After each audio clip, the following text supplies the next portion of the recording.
السلام عليكم حبيباتي، بسم الله والصلاة والسلام على رسول الله. مرحبا بكم في فيديو جديد معايا، ان شاء الله تكونوا بخير. اليوم راح نشارك معاكم وصفة اكثر من رائعة، لي سوفلي اللي يجوا خفاف وبنان، خاصة في شهر رمضان الكريم. ان شاء الله الفيديو يعجبكم، تابعوا معايا حتى الاخير. باش نحضروا العجينة تاع السوفلي يلزم لنا ربع كاس زيت،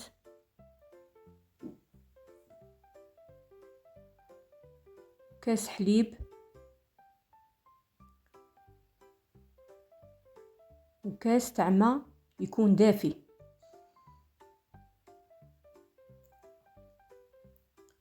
نضيفوا له ملعقة صغيرة تاع سكر، وملعقة صغيرة تاع خميرة الخبز، وملعقة صغيرة تاع ملح، وملعقة صغيرة تاع خميرة الحلوى.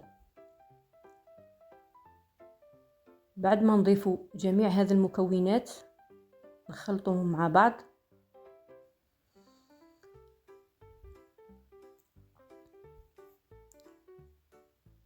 كما راكم تلاحظوا معايا نخلط المكونات مع بعض، ونضيفوا لهم كأس تاع فرينة.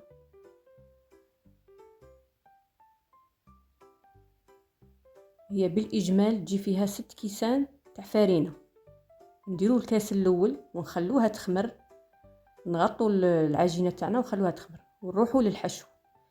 نديروا البصل تاعنا مع الزيت يتقلى، ونديروا صدر الدجاج اللي كنت رحيته، نضيفوا له الثوم،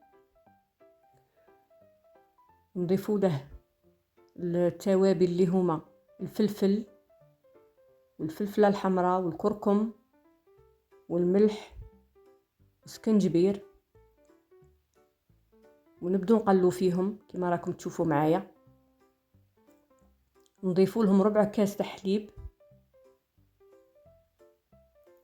ونخلوها على نار هاديه، ونزيدوا لهم مغرف تاع جبن تاع فرماج والقزبر والزعتره. الزعتره تعطيها نكهه.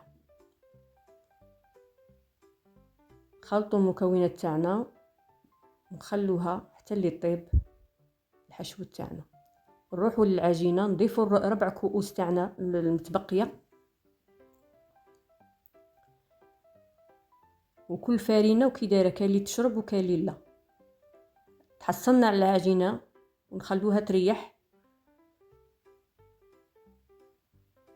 بعد ما ريحت نجيبوا العجينه تاعنا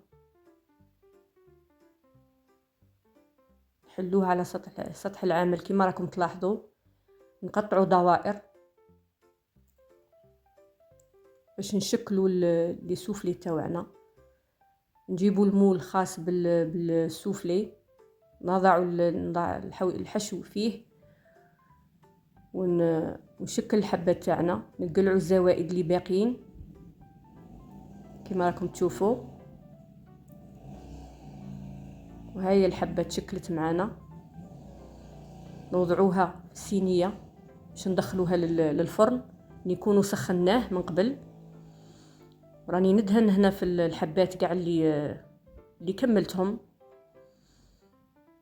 حبه بيض، ضفت لها شويه حليب وقطره تاع قهوه تكون طايبه، ورشيتها بالجلجلان.